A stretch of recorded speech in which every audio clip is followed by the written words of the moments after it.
Everyone welcome back to my new video. त आज फेरि म आइसकेको छु एउटा न्यू भिडियो लिएर। आजको भिडियो चाहिँ त्यति धेरै लामो त छैन, तर पनि मैले बनाउँछु भनेर बनाएको छु। सो आज चाहिँ म भुरास टिप्न जाँदैछु, किनभनेपछि आज हाम्रो गाउँतिर अनि हाम्रो घरतिर चाहिँ धेरै भुरासहरू फल्छ होइन। सो तपाईँहरूलाई पनि देखाउँछु होइन।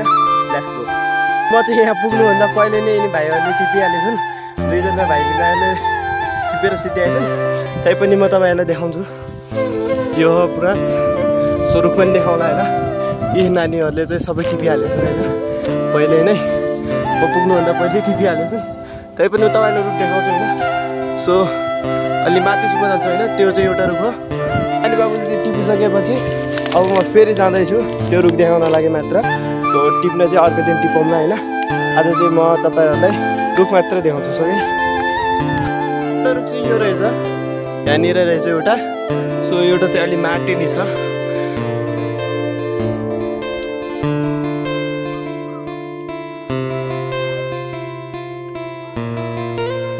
अब चाहिँ हाम्रो आमाले चाहिँ बजेले यो यसको के बेनिफिट छ भनेर भन्नुहुन्छ। सो तपाईँहरूलाई पनि त्यो भिडियो देखाउँछु है। समय आउनु लाग्यो, मिलेपछि घाँटीमा खाने लाग्छ, घाँटीमा बित्छ, लाले गुराँस खाएर सन्चो हुन्छ, झुस फाल्छ अनि झुस फाल्छ। त्यही भएर हामीले यो सुकाएर राख्छौँ। औषधि छ अनि सबैले बुझ्नु पर्यो। अरू के हुन्छ त यो खाएपछि? यो खाएपछि पेट लाग्ने दबाई हुन्छ, यो खाएपछि उल्टी कस्तो पनि दबाई हुन्छ, सबैको दबाई हुन्छ। यो स्वास्थ्यलाई पनि ठिक गर्छ।